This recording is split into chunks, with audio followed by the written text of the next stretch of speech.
Ken Rogers has lived half his life relying on a guide dog or the arms of companions, a mobility cane, or his own hands to see. Touch is my world.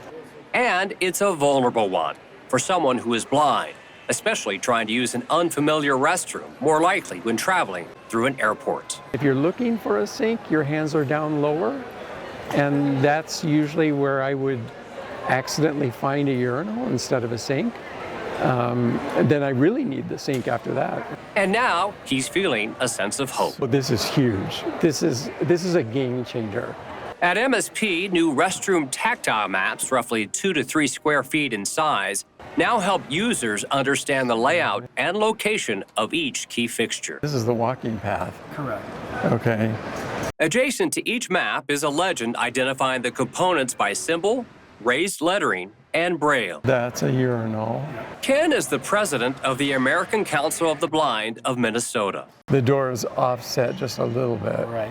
Alongside project manager Phil Cookton, Ken is experiencing the new signs for the first time after more than 2 years of development, providing feedback as a member of the airport's Travelers with Disabilities Advisory Committee. We've had this dream for a long time. Could we install a map at every single restroom?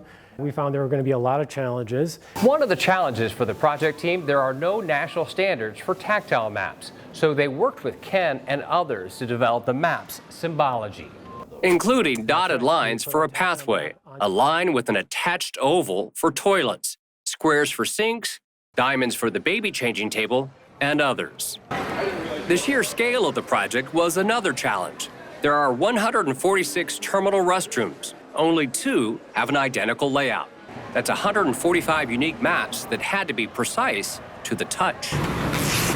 Installation took several weeks, with signs mounted within a few feet of every type of restroom: men's, women's, nursing and lactation, accessible, companion care, and service animal pet relief areas. Well before the final finishing touches on the sign installation, the program has gained attention. As we talk to other airports, we're an open book, and we're happy to share as much as we can to create a whole world of accessible airports. Ken says the maps are a promising pathway for a more confident and dignified journey through the airport. Really gives me a sense of power and independence that I don't feel very often in public.